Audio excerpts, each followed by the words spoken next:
I am so excited to be doing this right now and not getting my fucking head cut into.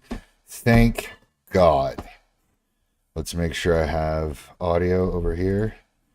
Yes, I do. Boom. Beautiful. Amazing. Welcome, everybody. I should be getting surgery on my head right now, but instead, I decided to cancel the surgery appointment based off of this is the third time I've canceled it, by the way, based off the fact that they booked me with a general surgeon, not a plastic surgeon, and I am a special case. Yes, I am an absolute diva, and I must be only treated by the world's best plastic surgeons. That's a complete joke.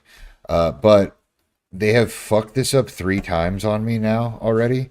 And I don't really want, or 2 times, and I don't really want this third surgery to be another fucking just massive scar on my head because I want to be in the fucking movies. I want to be Omni Man, and Omni Man has a tight fucking haircut, and I can't get a tight fucking haircut right now because I have this damn cyst on the back of my head. So it's frustrating, but I opted to not do it. They wanted me to come in early anyway, so I gave them a gift. I'm not coming in at all. And so now I'm going to go through my school community and teach people how to fucking get famous on the internet. But first, I'm going to rip this bowl.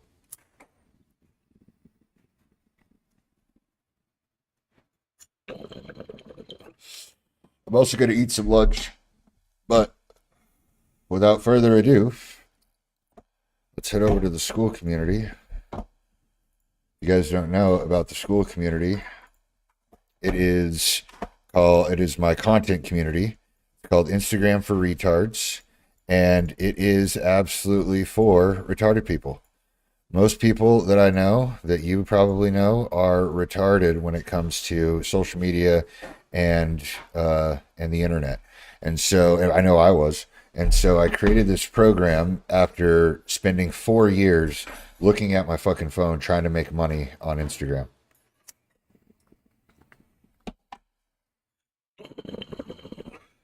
Now,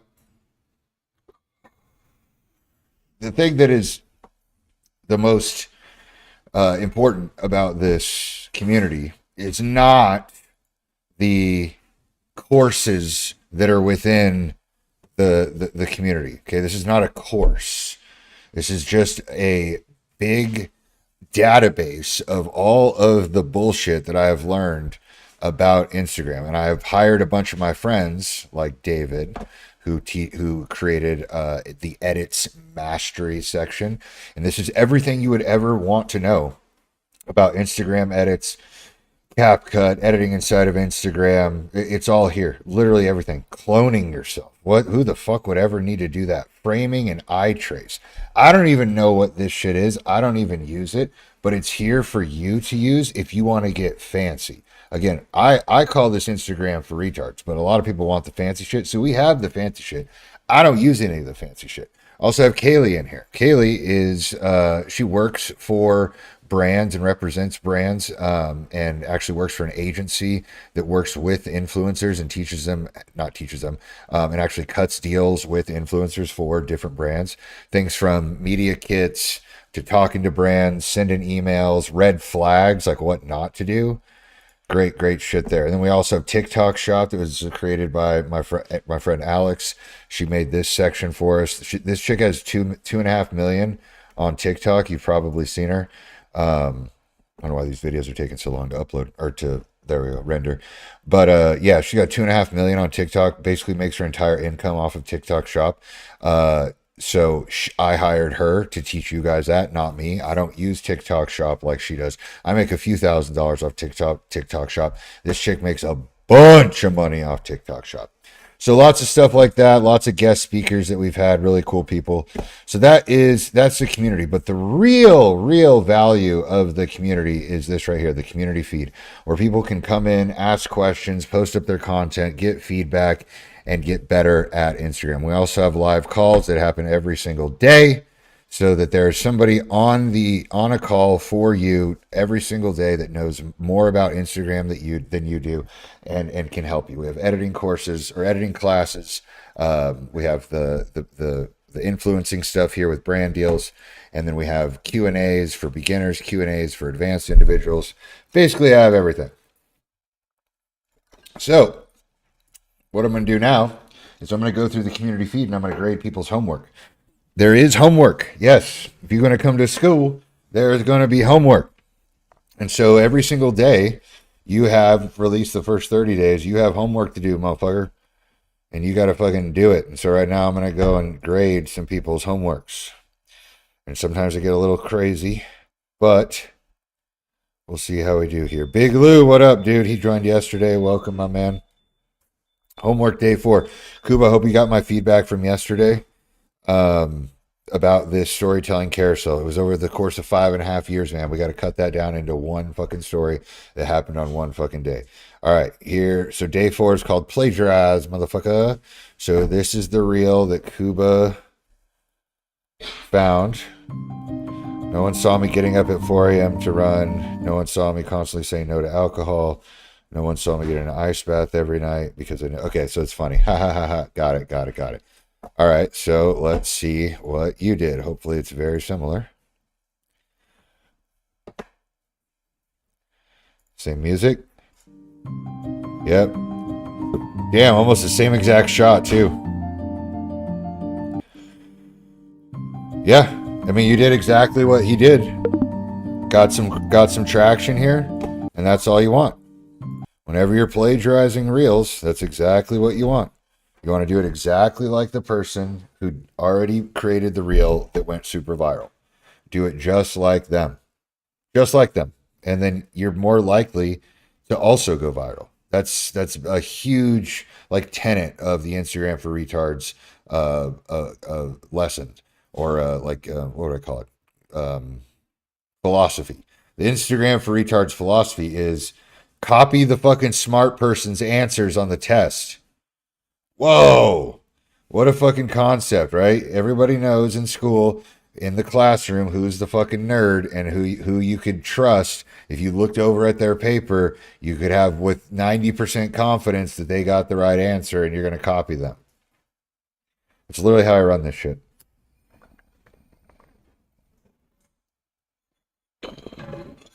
Retard proof.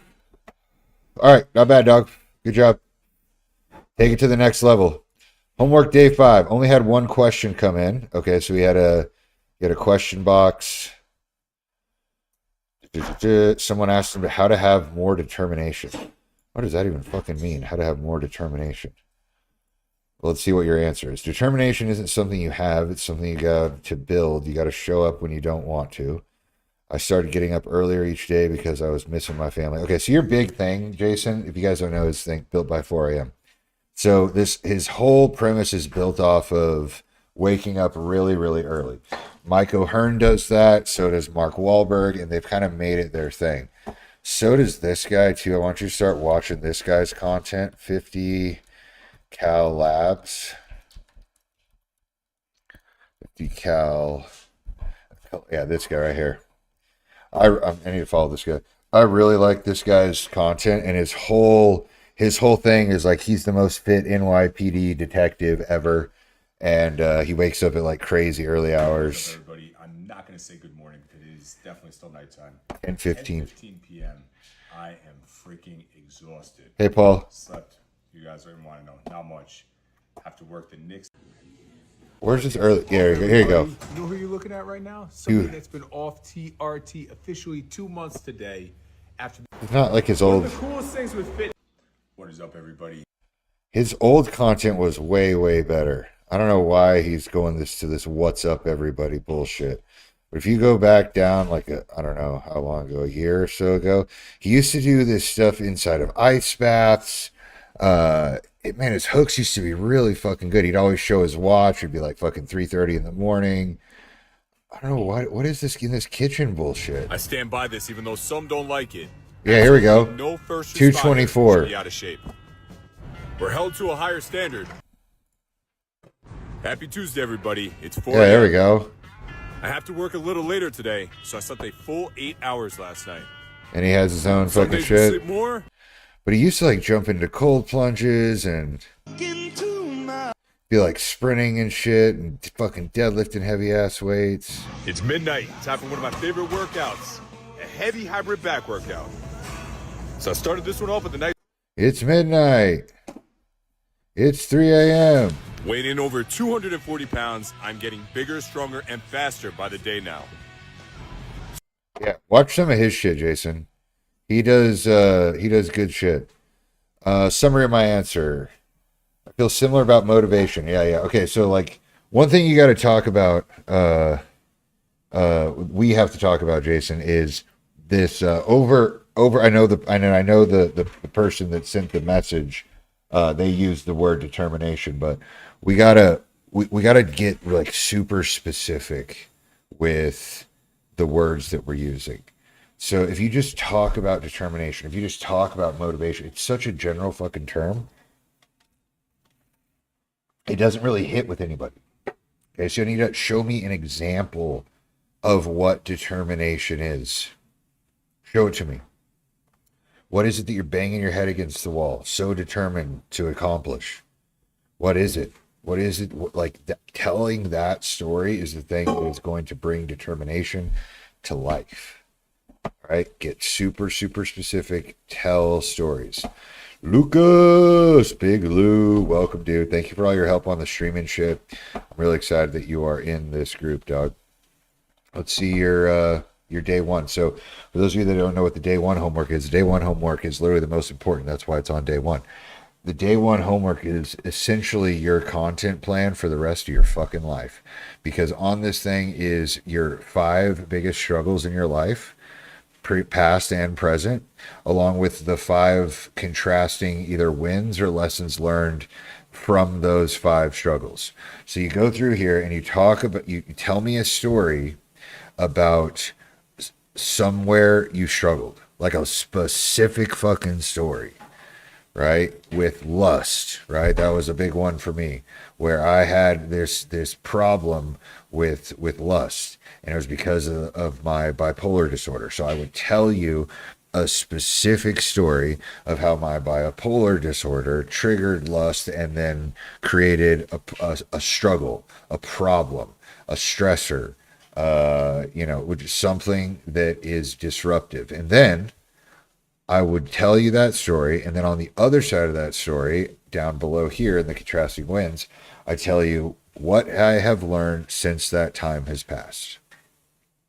What I've been able to learn, or what am I still struggling with since the time has passed. And what that allows you to do is have this just content bank of stories that you can just tell over and over and over and over again. And you tell them over and over again by using different content styles: green screens, sequence reels, remixes, talking heads, voiceover with B-roll, B-roll with just text on the screen, skits, fucking challenges. Like you can, those are all capsules. Those are all types of content. And all of those different types of content can house all these different stories. Even the same story in a different, told in a different way, hits a different audience. So it's almost like a stand-up comedian, right? Like stand-up comedians probably have, I don't know, a good solid 50 jokes, maybe. I don't know. I'm totally pulling that out of the air. Or maybe a good artist, right? A good singer or rapper. They probably have like 50 good songs, right? You probably have 50 good stories in your life that you can just tell over and over and over and over and over and over and over again. You do it anyway. How many times have you ever put a 1 in the chat? Have you told your friend a story and they're like, "Oh, you've already told me that story. Oh yeah, you've already told me that story. Oh, he's gonna tell the story about this time. He's gonna tell the story again. I can tell. Here he goes." It's like you're already doing it. So now just bottle it up and put it on an Instagram post. All right, who else we got here? So unread. Where's my new? Ship fluencing recap from yesterday. All right. What did Hunter say here? If you follow Daniel's process and apply it to your life, what you are good at, what you enjoy doing, you'll become a mean machine. You'll produce results seemingly every day. Thank you, Hunter. What do we got here? Woo! 142K views. 8,000 likes. Good shit, dude. Thank you. Yeah, please put up your wins here in the chat or in the school community. All right. I am done on school community updates. Let's transition over to reactions. We're gonna watch. Should we watch Jason the Ween or Aiden Ross? Let's go Aiden Ross. When people talk about controversial streamers, This is a golf cart. Go subscribe to his shit. It's fucking awesome. there's almost always one name that comes up first. Aiden Ross. I'm gonna eat lunch. Aiden Ross is interesting because on one hand, he's top I got chicken. Oh, there's some steak on there. Chicken, steak, rice, asparagus, green beans, strawberries, pickles, all the good shit. 1% successful. But on the other, this is how the internet describes him. The Aiden Ross is a goddamn idiot. Scumbag. Laughing stock, hypocritical, Stupid, racist, and misogynistic far-right streamer, Aiden Ross. To start Damn. off the interview, I guess the first question we would have for you is, would you say that online you're hated? Damn. Aiden has built an empire on being Damn. a bad guy. Why? Controversy self. And he's right, it pays to be the villain. I don't give a f. But when you wear a mask for profit long enough, you eventually forget how to take it off. So what's the most true and authentic version of Aiden Ross? Well, I've come to realize that the answer to that question is a bit more complicated than you'd think. To understand Aiden Ross, we need to go back to before the controversial rise. Back to when he was just starting to figure out something far more simple. How to get people's attention. Aiden grew up in Boca Raton, Florida, at least until his parents' divorce scattered his childhood across the country. One year he was the new kid in New York, the next in California, then eventually back to Florida again. If I get 50,000 followers on Vine, But constantly restarting life like that forced Aiden to adapt fast. He had to figure out new social dynamics and find new friend groups over and over again. He learned quickly that the easiest way to fit in was to become a mirror, to read the room, make people laugh, and give them exactly the version of him they wanted to see. Yeah, he had to fit in and fit in quick. I definitely know that feeling, especially in the army. When you go to a different location, you get embedded with a whole bunch of people that have already been there for a while. Like you gotta get likable fast. When you were bouncing around from school to school, do you think that that helped you, like, become the perfect streamer? Like, you figured out how to entertain. I think, yes. I think being socially uncomfortable, being thrown into the deep end of the pool, it makes you. It really, really does. You see, Aiden started off as a kid who was forced to learn how to fit in, and in the process, he accidentally trained himself for the perfect job. When he started streaming NBA 2K from his bedroom, that same survival instinct from school kicked in. He'd read the chat and adjust his personality in real time to give the viewers exactly what they wanted. You guys are going crazy with the subs, bro. And that was the secret weapon that took him from a no-name 2K I used to love 2K, but streaming wasn't around back then when I was in college. I would have been all over it. streamer to the face of Twitch in under a year. Aiden saw the ceiling on gaming content and pivoted hard. He quit streaming 2K and rolled out a series called E-Dating that absolutely exploded online. But what made Aiden Ross a household name was his streams with rappers. Think of these streams like a late-night talk show. If the host was 20 years old, totally unprepared and openly flirting with the guests. How big is your dick? Big enough. Aiden leaned into being sus, pushing boundaries, making things awkward, and treating platinum-selling artists like they were his actual friends. It shattered the barrier between Hollywood and social media. The internet ate it up. Aiden gained over 2 million followers in April alone. We love you, Tekka. He was averaging viewer counts in the 6 figures, and quite literally becoming the I wonder how he got in with the rappers. future of Twitch. For a brief moment, Aiden had it all. He was the face of streaming. He was suddenly friends with the influencers that he once adored. But that level of fame is dangerous, because once you have the attention of millions, you become a target for people who want to buy your influence. Deals that pay insane money, but always come with a catch. Think of it like a button. When you're the face of a platform like Twitch, it's as easy as pushing this button and a few $1 million pop out. The problem is, the people writing these checks usually come from some shady places. It's dirty money. Every time you press that button, you sell a piece of your reputation. You invite the backlash in, and half the world learns to hate you just a little bit more. Ooh, be careful when you to not press the button. What's the button? The media hates me, bro. The mainstream media hates me, bro. Most creators keep their distance. They see the money, sure, but they look at the cost and they walk away. And for a while, Aiden didn't risk it either, because at that point, Aiden was widely known as the edgy, funny guy. When he came onto the scene, he ruffled feathers, but people loved him for it. But that button gets a lot harder to ignore when you grow up with nothing. People think that, like, This is good for me to learn because I think I'll probably be faced with the button at some point, and I want to make sure I make the right decision. I had it very easy my whole life. We were financially stable, medium class, up until about senior year. It got really hard for us. And, you know, I would go literally some nights without eating dinner. He realized he could make every single one of those problems disappear forever. All he had to do was push the button. Let's go, come on. Let's go. How much is that? Let's go.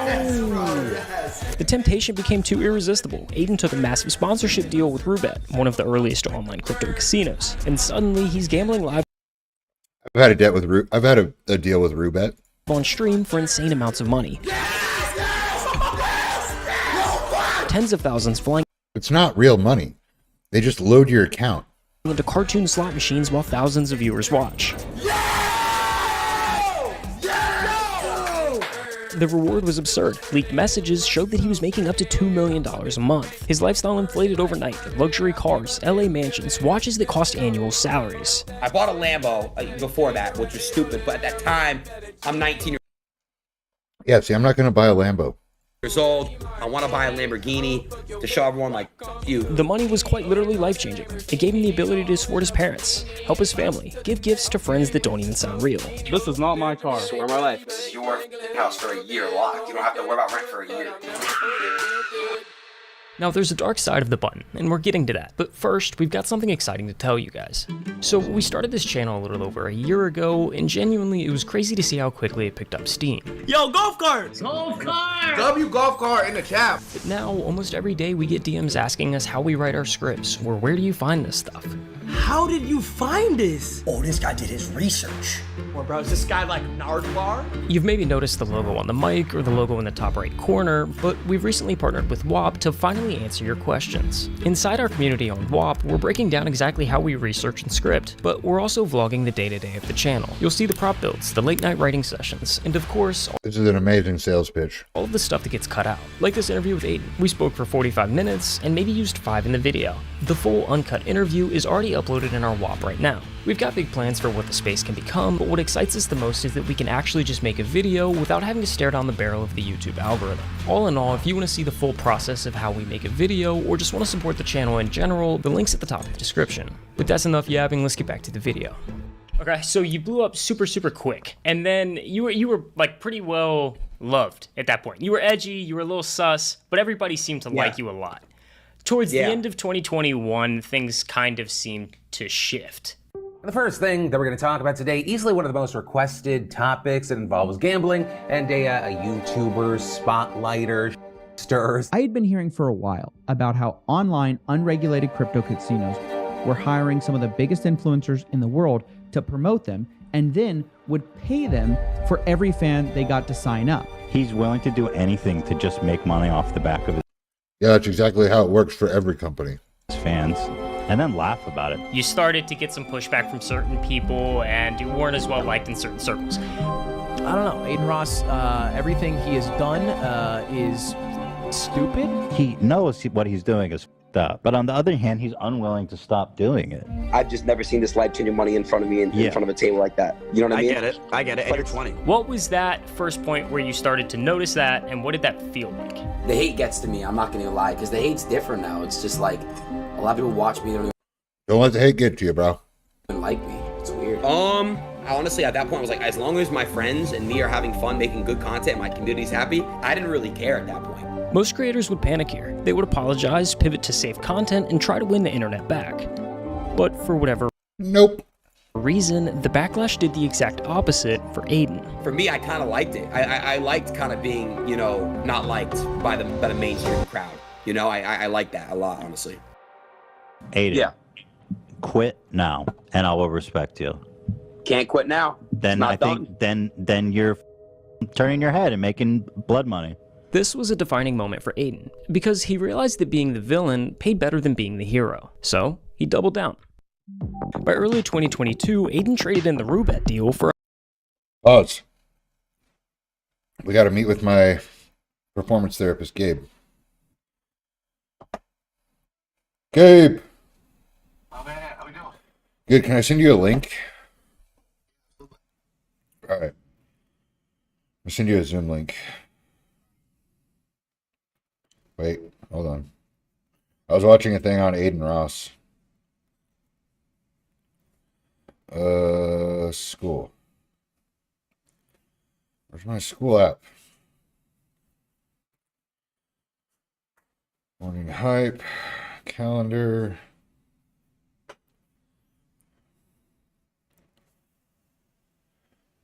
Copy link. Gabe. Paste. Okay. Let's switch over to A massive part. Here. Open up calendar. Open Zoom meeting. Join. Recording in progress. Boom. Just gotta wait for Gabe. There he is. Well, boom. You hear me? Yeah, can you hear me? Yes, sir. I don't have you on video. Amazing. You should have me on video. All I've got is your picture of you flexing.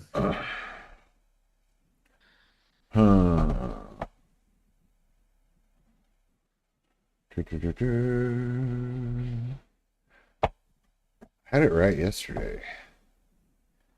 I'm not sure how I did it yesterday.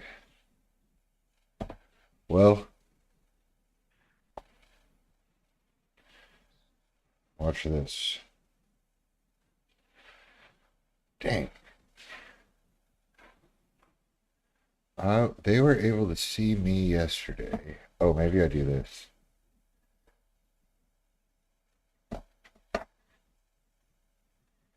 And that. I've got your screen sharing. Yeah, can you see me now? Yes, I also see myself on 2 screens. Perfect. Screen share. I'll just do this one. That all right? Yes, sir. All right, cool. What's up, Doc? Not much. How are you? Good. I was supposed to be getting surgery right now, but I canceled it. Surgery? Yeah, from the thing on my head, the cyst on my head that keeps growing back.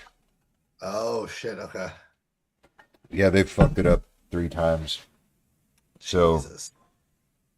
I thought I was gonna get a plastic surgeon, but I got a general surgeon again. So I'm just like, you know what? I'm gonna wait till I fucking know a plastic surgeon, then I'm gonna have it done for real. Because they're just gonna keep hacking into my head. Yeah. Yep, I do not blame you. I ain't trying to live like that. Yeah. What is up? Why are we on Zoom today instead? Because I'm streaming. Oh, hell yeah. Yeah, I'm streaming everything now because I have no other fucking option. I'm just going to brute force my way into streaming. And the best way to do that is just stream everything every day, all day long. It's funny. I was at a change of command a couple days ago, and the new colonel that was taking over, because obviously I'm working with an attack helicopter unit over here now. Yeah, cav unit. Yeah, and he goes, "What's the best way to mitigate the risk associated with flying attack helicopters? Fly more helicopters." Yeah. Be better at it. Exactly. Be fucking good at your shit. Exactly. The more exposure you get, the better off you're going to be. Yeah, that's pretty good. Yep. So, how are things going? How's your week? It's all right. We had a position opened up in the company. We had someone that didn't want to work in the position anymore, so there's a bit of a transition. And the crazy part about it is that I had a fucking killer day on Sunday. Killer day. Like everything that could have gone right went right, and everything that could have gone wrong was nowhere in sight. just like 10 out of 10 day. One of those days where you're driving home being like, all right, if all I got to do is just make it home without fucking getting a ticket or a fender bender, and then I'm going to win this day. And so I got home to the Airbnb. We were in Los Angeles. And I was telling some of the guys that were at the Airbnb with me, because they're younger, and they're asking me questions about like making money and business and shit. And they were like, is running the business fun? And I was like, oh, like the idea of having a business is fun. Having the idea of a business that makes a bunch of money is fun. It's kind of like the idea of having like a really cool car. Like, you know what I mean? Like a Maserati or like a Lamborghini or something. But like, I imagine that is actually kind of a pain in the fucking ass to have. Like, if your Lamborghini was like your daily driver, like I imagine you'd be fucking getting fucking road rash and people dinging it, and fucking you got to get maintenance every 5 seconds, and it would just be not really what you wanted. And so that's kind of the thing with the business. Like, it's really cool, it makes a bunch of money, but is my goal in life to fucking tell people about what they should do about their shitty Instagram profiles for the rest of my life? No, we've had this conversation before. A year ago. Is it my dream to stare at fucking dudes in their underwear for the rest of my life? Like, no. No, I'm ready to go on to the next thing. And so I was thinking about that. And then the next morning, I got exactly what I asked for. I was like, you know what? Sometimes I wish I didn't even have a business and I was just famous. And then I woke up the next morning and I got a kick in the nuts that was essentially like the door to be like, to shut the door on the business and just go be famous. And I was like, God damn it. It's like I got a Christmas present that I asked for, but I got it in June. I wasn't ready for it in June. And so, yeah, I've been processing that since Monday. And the cool thing about owning the business and being the fucking CEO is that I can make decisions whenever I want. I'm in no hurry to make decisions. And yeah, I'll make the decision I want to make when I want to make it. So where are you at now with that kick in the nuts? You said it happened on Monday. We are currently on what is your Thursday, my Friday. I'm limping a little, but I'm not folded over on the ground anymore. Okay. I'm up. I'm moving. I'm walking it off. I'm towards the end. Okay. How have you dealt with it? Because obviously that's not an easy thing to deal with. And so, like, you and I have talked about resilience quite a lot and stress management. So how have you dealt with, one, the kick in the nuts itself, but then also two, pouring back into Daniel so that you can continue doing what you need to do? Yeah, I've dealt with it in the opposite way that I would have normally dealt with it. The way I would have normally dealt with it is to spin up the next person as soon as possible and get them in that position and trained up and the continuity like taken care of, and try to get not any have any lapses in operations. And this time around, I went, fuck it, and everyone wants to meet with me, and I said, I ain't taking any meetings. Fuck you guys. I'll take a meeting when I want to take a meeting. Yeah. So that's what I got yesterday. I got the meeting I wanted exactly when I wanted it, 3 days later. And so, yeah, it's been I know this is like the growth period. I'm in the growth period. I recognize I'm in the growth period. I've gotten panicked about money a couple times, but I draw myself back down. I'm like, all right, you're fine. You're fine. You're fine.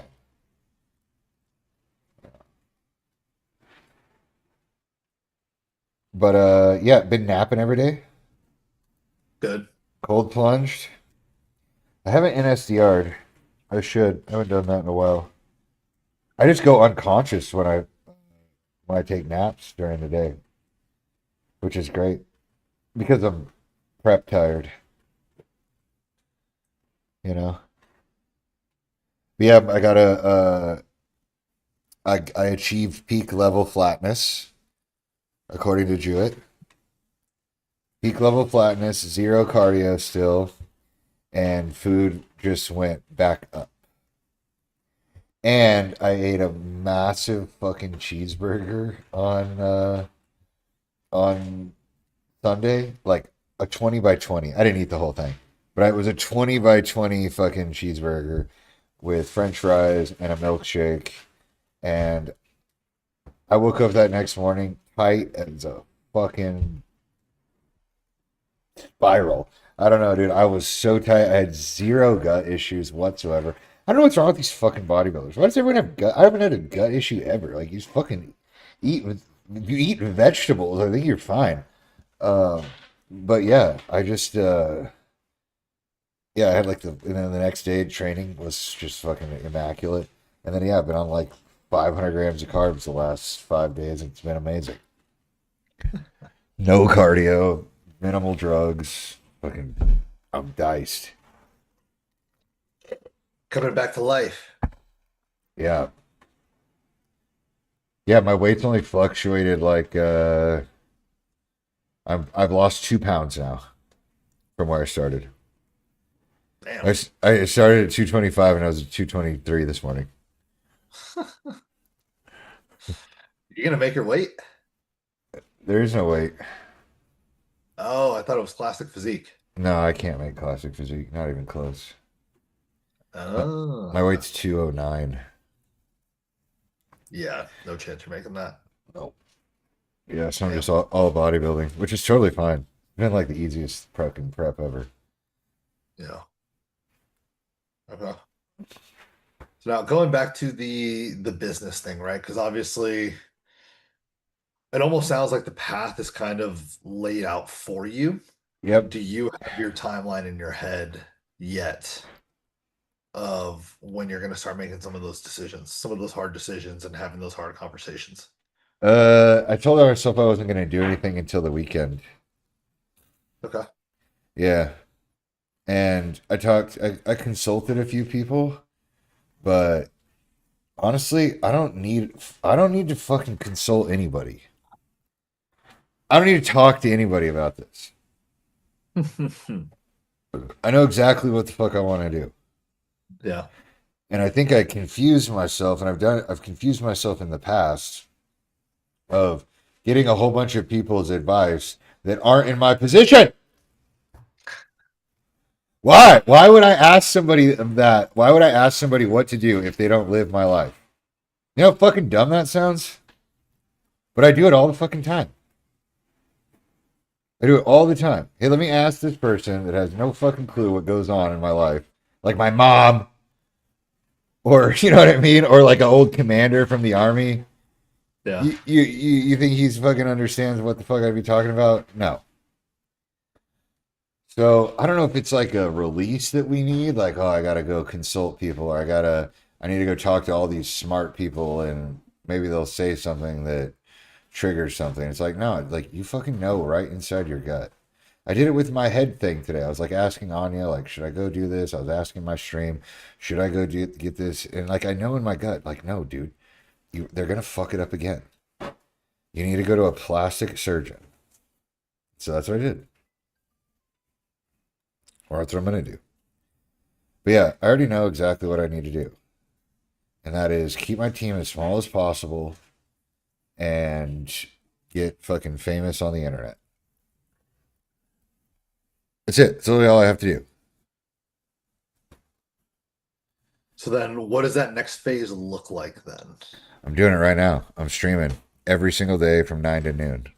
And then I'm going to stream later in the day too. I'm literally going to make my day in the life a actual day in the life. And I've been watching the last 3 days that you just called right in the middle of one. I was just watching the Aiden Ross documentary, but I've been watching these documentary series about all these big time streamers and trying to see how they came up, what they did, where their fucking downfall was, where they got, where they messed up, what they did right. So I'm watching film, dude. I'm taking notes. What have you learned about them that you think is going to relate specifically to you in terms of pitfalls to avoid? Yeah. Well, I don't have to fall for the fancy cars. I don't have to fall for the LA mansion. And I don't have to fall for the fucking life-sucking hot blonde that will inevitably fucking crash the whole fucking thing. Yep. So I don't have to worry about any of that shit. All I need to worry about is making sure that all those guys trust me. And I earn their respect, just like I did when I was in the army, right? Like, I was in an infantry battalion. I wasn't an infantryman. I wasn't allowed to sit at the table because I didn't have a ranger tab. If you don't have a ranger tab, you don't sit at the commander's table. You sit off to the side or on the wall. Everyone on the table has to have a tab, the tab table. And so, I was like, well, fuck this. I'm not going to stand on the fucking wall for 2.5 years while I'm here. Like, this is ridiculous. So I'm going to ranger school. And so I went and I fucking graduated. And then I came right back and I sat right at that fucking table. So that's what I'm going to do with streaming. It's what I did with bodybuilding. It's what I did with Instagram. And now I'm going to do it with streaming. You just pick Good. Good. Oh, you just like pick the person at the top. It's like what they say. Like, you go to prison, you go find the biggest, baddest dude in the fucking cafeteria, and you punch him square in the face. Yeah. And then you get the respect of everyone down below. Yeah, so that's what I'm going to do. I'm going to go find the most viral, most successful streamers, like Kai Cenat, watch his shit, watch how he moves, and then go, all right, my turn. What is the streamer's version of a ranger tab in your estimation so far? Like, what do you think is going to get you a seat at the table?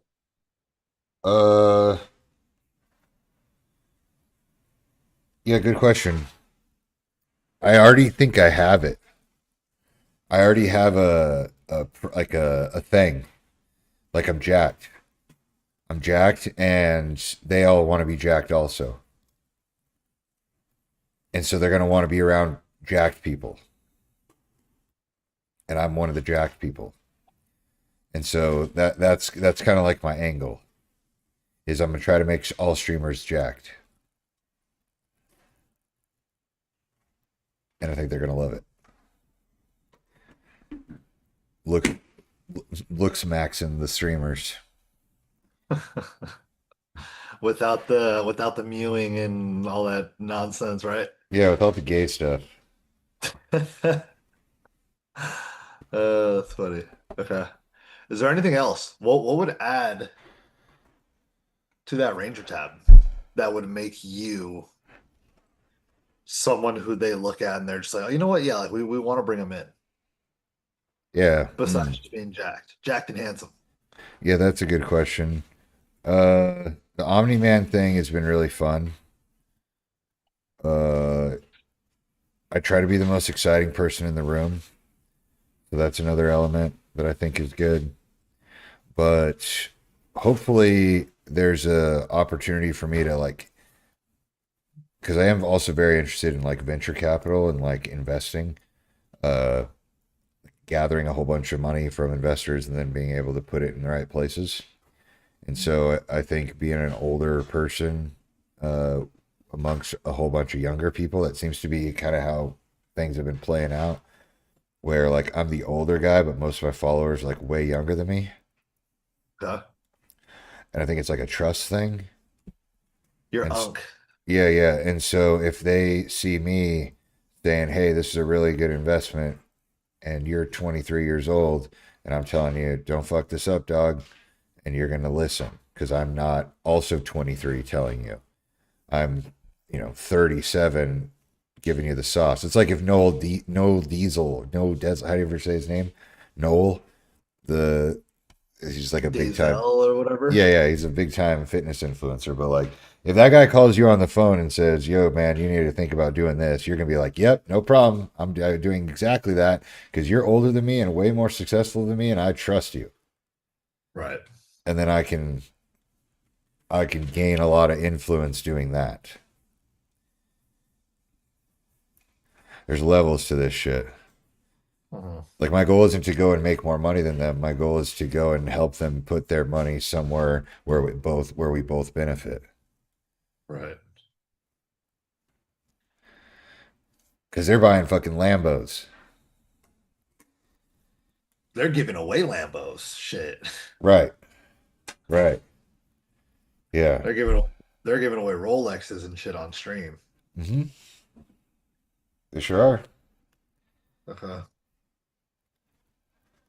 What else do you think could help add to the value you bring? I got to make really good videos. Just like Instagram. I got to make really good videos. Is there a difference between a good video for YouTube and Instagram? No.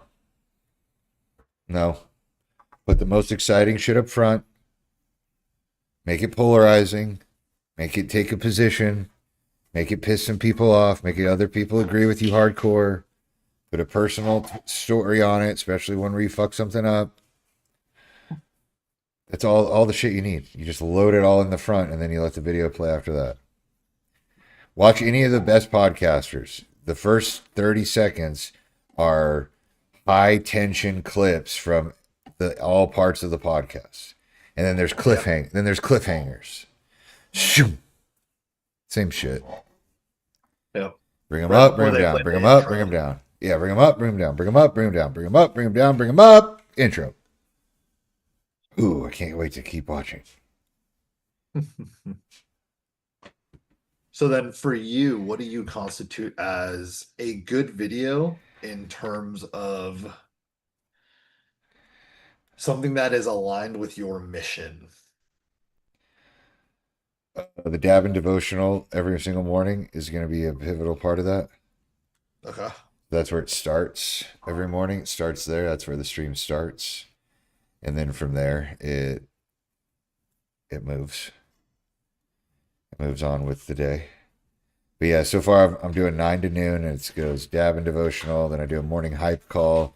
Then I go through and do school community stuff and talk about my school community and Instagram for retards.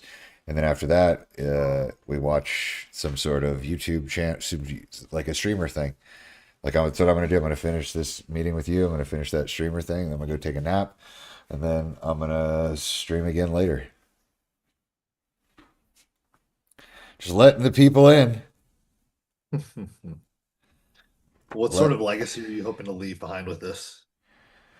The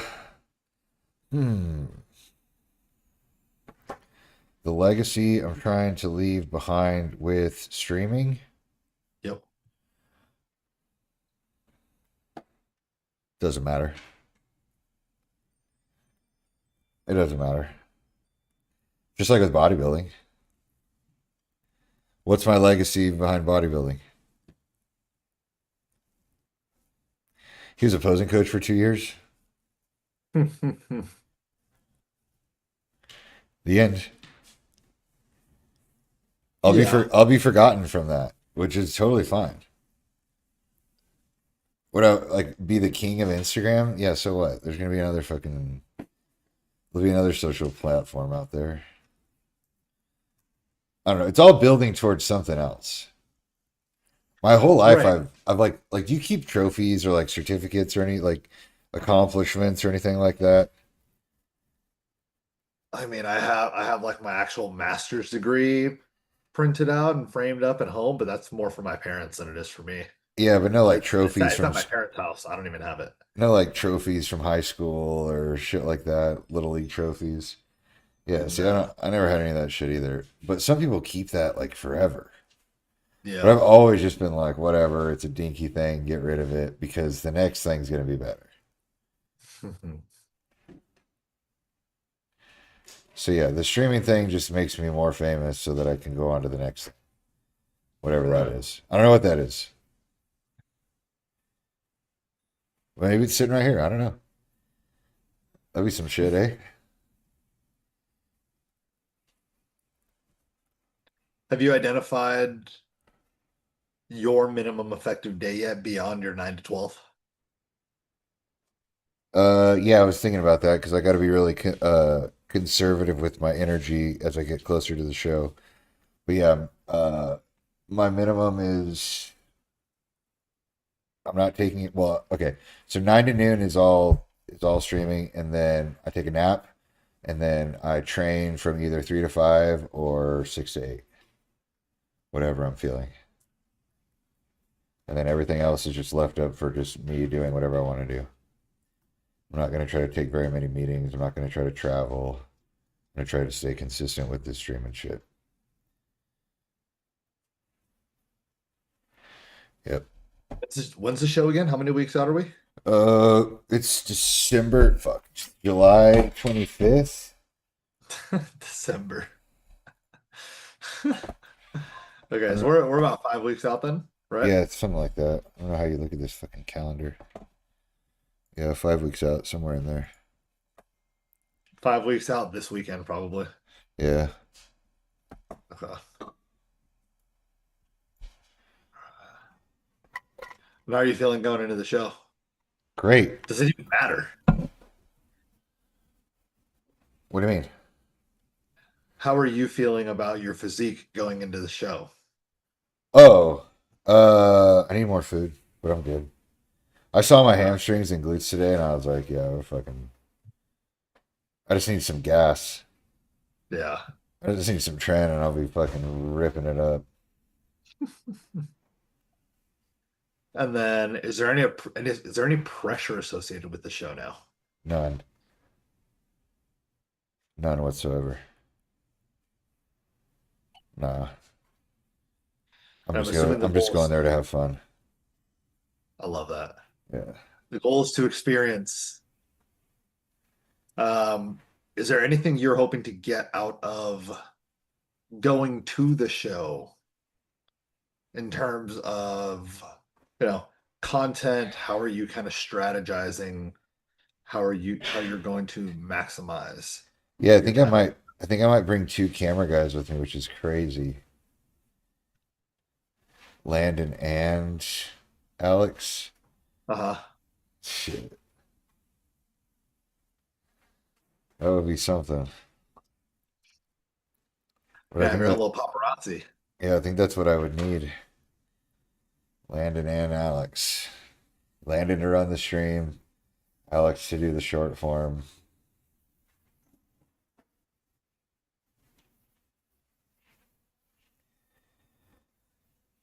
But yeah, I just need to get the qualification and then get ready for September. The September one is 3 months away. That's the big one, right? That's what is it, like 100K or something? Yeah. Yeah, 100K. And you know what's crazy is it's on the same weekend, this one that I'm doing, same weekend as USA's, which is here in Vegas, and I'm going to Houston. That's funny. Like, it's better for my brand to go to Houston than to stay here for the USA's. Yeah. Crazy. Damn. Absolutely crazy. There was another question that I had about summer shredding, and for some reason it is escaping me. That's all right. Any intent for the week ahead? Well, yeah. Mental clarity so I can make a decision about my business. Yeah. It sounds like the decision's already made. It's more just like timeline based now. Yeah, When it's you want like, to pull the trigger. yeah, like when do I want to tell everybody? When do I want to make a decision? Oh, and I can do it whenever I want.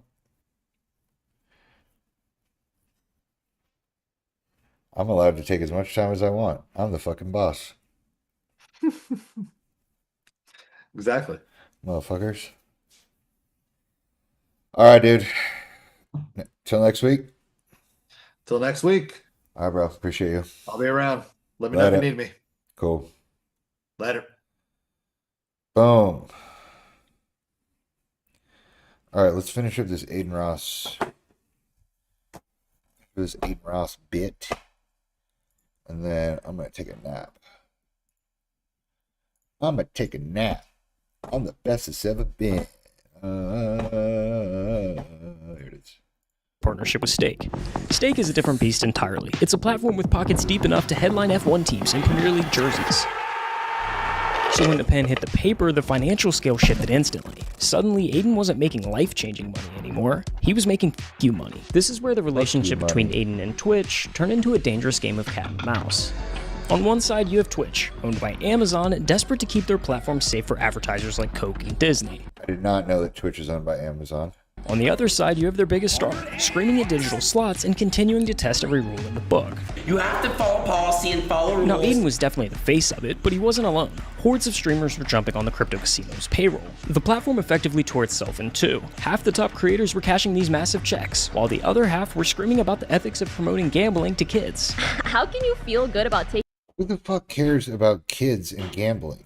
money from people like that? But here was the problem. Nobody was actually breaking the rules. Twitch couldn't punish Aiden for something that they allowed. So, they made some changes. They banned unregulated gambling sites entirely. Publicly, they framed it as a moral stance, protecting the kids from the addiction. But if you ask Aiden, it wasn't about the morality. It was about the money. How did that all play out behind the scenes? So, Pokimane, Hassan, they pushed for Stake being banned on Twitch. Okay. I was in the gym and I got a text from someone on my team. Just got off the phone with Twitch. They're not banning Stake, bro. No work. They banned it 30 minutes later. So they banned Stake. Why do they ban Stake? They banned Stake because Stake didn't want to cut Twitch in on a check. What does Twitch do? They go to NFL, they do a DraftKings deal worth billions of dollars. So if you go look at Twitch right now, you can gamble on Twitch. They didn't ban gambling. There's a misconception they banned gambling. No. They banned casinos where they can't make money off of. They are currently monetizing off gambling right now. Twitch cut off Aiden's gravy train, so he had to pivot. But he didn't go back to gaming, and he wasn't all that into the rapper streams either. So he reached out to the one guest that nobody else dared to touch. Who? Press the button. I see you all over everywhere. You're like the #1 person right now. You know, no dick suck. Like, bro, like. Yeah, I've conquered the internet. The internet is mine, all of it. I took it all. In the span of a single summer, Andrew Tate had gone from total obscurity to being the most viral person on Earth. And Aiden's first stream with him went absolutely ballistic. It averaged over 100,000 viewers and peaked at 266,118. This was the biggest stream that he had ever done. Bigger than the E-Dates, bigger than the rapper streams. There was no way Aiden wasn't doing another one. I've been streaming for a very long time. We're about to peak my most viewers ever had. But there was a massive elephant in the room. Andrew Tate was one of the most, if not the most, controversial person on the planet at the time. And what was he saying? What was Andrew Tate saying? Because of that, he was systematically erased from the modern internet. Facebook, Instagram, TikTok, they all blacklisted him. However, Aiden once again saw a loophole. Tate didn't have a Twitch account, so technically there was nothing to ban. And no one had explicitly written a rule saying you couldn't talk to him on stream, so while the rest of the world was deplatforming Tate, Aiden rolled out the red carpet. Can you hear me? Yeah, do you hear me? For the rest of the year, he milked that loophole for everything it was worth, even flying across the world to stream with Tate IRL. I'm top G too. No, you're not. But in January of 2023, the cat finally caught the mouse. Twitch had seen enough and slapped Aiden with his 7th ban from the platform, a massive 30-day suspension from streaming. To the executives, it was a disciplinary timeout, a warning shot to force their unruly star back into line. Yep, I've been banned off of platforms. It is not fun. But for Aiden, sitting in silence for a month, locked out of his empire, it didn't feel like a lesson. It felt like an attack. It radicalized him. He realized that Twitch wasn't just enforcing rules, they were rewriting them. And in doing so, they were trying to take away his button forever. Aiden was done playing games. He was done with the censorship, and luckily for him, there was something being built behind the scenes. You see, when Twitch banned the major gambling sites, they really pissed off the founders of Aiden's old sponsor, Stake. Eddie, the CEO of Stake and Kick, he says, all right, you know what? Yeah, let's boss up. Makes a streaming platform. Eddie Craven, who happens to be the youngest billionaire in Australia, decided to step into the ring with Twitch. He wrote out Kick. Kick positioned itself as the antidote to everything wrong with the streaming.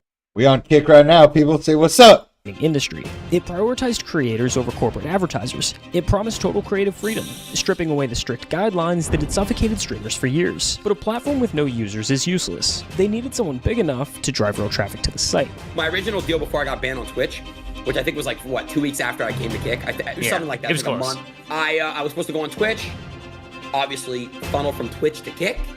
Twitch didn't like that. It was a big no-no. They took me out, and that was it. After the 30-day suspension cleared, Aiden began dual streaming. He would go live on Twitch, talk to his 7 million followers, and tell them to migrate over to Kick for the real content. But he knew he needed a hook. He needed to show them that Kick was different. So he went on this absurd marketing campaign to test every limit he could imagine. Recently, there's been this unholy floodgate, like a dam that's broken in the mind of Aiden Ross's brain, that's led to him making the worst decisions imaginable over the last couple months. What the is going on? He pulled up Pornhub live on stream. He tweeted things he knew would incinerate his reputation in the mainstream, including the infamous two genders tweet. It did kind of seem like for a minute you leaned into the villain role. Do you think that's a fair and accurate assumption? I do. I remember this like it was yesterday. I went over to Kick, I made a tweet, and I said that there are two genders. A lot of people hated me for that. A lot of people are on planet for that. And the entire world really went at me for that. But Aiden wasn't stupid. He knew exactly what he was doing. Wow, what a crazy statement. I had to kind of say and do some crazy to make Kick pop. I literally might have 2 people in this room this week on stream. Suck my f***ing nuts! Ah! Stop it! Twitter, you guys are the reason why the internet is soft. Stop! Bang! He was proving a point. On Kick, you can't be canceled. There's no terms of service over there. You guys can say whatever you want on my chat. Nobody can get banned. But on Twitch, you definitely can. This is cancel culture. I'm gonna cancel culture. I'm Aiden Ross, and Aiden Ross is gonna say what the f he says. In late February 2023, amidst the chaos of his marketing rampage, Twitch had seen enough. They issued his 8th ban. This time, it was permanent. A lot of the people on the Kick side of things loved it. And they kept, endorsing it a little bit. Like, oh, yeah, you got it. We love it. Controversy sells. And it did. And Kick is very successful because of that, so. The bridge was burned, but Aiden was standing on the other side, holding the match and laughing. He had successfully migrated his audience. Kick's user base exploded, growing over 400% in months, largely off the back of Aiden's controversy. By mid-2023, on Kick right now. I wonder how much he got paid. Aiden Ross had achieved something that is statistically impossible in the influencer economy. He had been banned, deplatformed, and labeled a public enemy, and yet he was bigger than ever. Too far? I don't give a f. Cancel me, I don't give a f. In any other story, this is the part where the creator gets humble. They apologize. They try to rebrand to save their career. Did you feel like that backlash was deserved? No, I don't. I think that the things I say and the things I do is what 90-something% of the streamers and the online people say off camera and do off camera. He realized that if people understood the internet wasn't a real place, it should be a lot easier.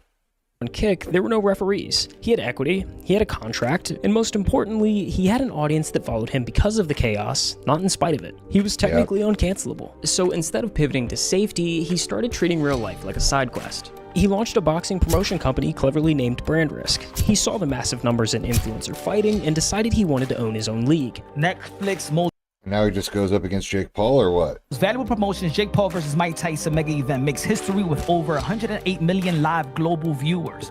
This was his crack at trying to build a billion-dollar business that could outlast his streaming career. I launched a brand. My Brand Risk brand. Yeah. He revamped the rapper streams at the highest of levels, bringing on names like 21 Savage and Playboy Cardi. He pulled off the biggest stream of his life, an interview with Donald Trump that peaked at over 580,000 viewers. God damn. He was untouchable. But when you beat the game at 22 years old, you run into a new problem. It's not cancellation, it's boredom. I couldn't realize it, but when I was grinding, that was like the peak feeling of me. When I was accomplishing all this stuff. I got this and I got that and I did that and I did this, and I just feel like I've kind of already conquered a lot of the things, like at a really young age. Sure. And what does it feel like to conquer things at a young age? I don't know. I honestly, man, it's f***ed up because honestly, like, that's what drives me crazy sometimes. Like, what do I do now? This explains the erratic behavior we saw throughout 2024. The cycle You don't have to do anything different, you just keep going. wasn't about him trying to change and failing, it was about him trying to feel something. He would announce that he was retiring, then come back a week later. He would say he's moving back to Miami to find his roots, then fly back to LA. He would swear off gambling, claim that he was done with the toxicity, only to sign a new deal with Stake or Rain bet just months later.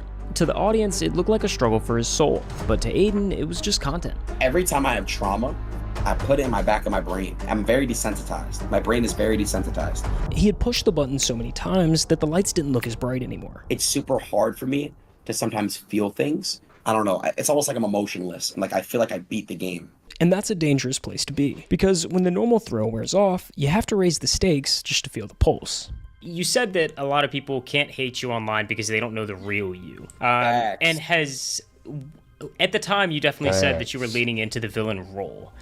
Have you pulled back from that villain character? And are you no? Nah. So, I love being the villain. So what's the most true and authentic version of Aiden Ross? I think the fact that I would do a stream with 6ix9ine if he calls me up tomorrow. I think the fact that I would do a stream with anybody. I would do a stream with Jeffrey Epstein if he was still alive. Just a question. I'll do a stream with Palm Beach Pete. With Diddy. No, I'm not joking. People that genuinely have been completely stripped from platforms and affected in their real life, they deserve some chance of speaking. They deserve some way of talking. That's where it needs to head. I don't have to like you, but I think everyone deserves their voice. And that's my whole stance on that. As of today, the machine is still running. Aiden Ross proved that you can build an empire on controversy. He proved that if you bring enough eyes and enough money, the rules don't apply to you. But the victory looks a lot like a trap. He's admitted openly that he feels like a puppet, a slave to the entertainment. He feeds the chat the chaos they crave because he's terrified that if he stops, the screen goes black. It's like people know me when they see me, but they don't know me. People just will look at me as like I'm like this puppet, this entertainment puppet. Whatever you guys want, bro. I'll do GTRP. I don't care. I'm a slave to you guys, bro. What do you guys want, bro? I'm a slave. I don't care, bro. I'm a puppet.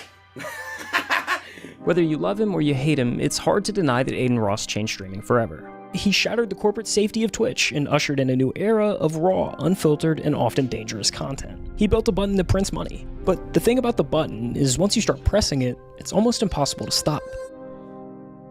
If you made it this far in the video, I just wanted to say thanks for watching. At the time of recording this, we're at 95,580 subscribers and... Oh, sick. Alright, so Aiden Ross beat the fucking game. Looks like there's some things I can learn from him. I hope I don't. I want to be on a fight on brand risk or something, but I also don't want to get punched in the face. All right, morning stream over. Coming back later around like 5 o'clock. Going to stream again with Emily, Selena, Slay, and that'll be really fun. Appreciate you guys all joining the stream today. How many people we got rocking and rolling right now? 3 people in there. What's up, people? Is it true? The only 2? Yeah, that's us.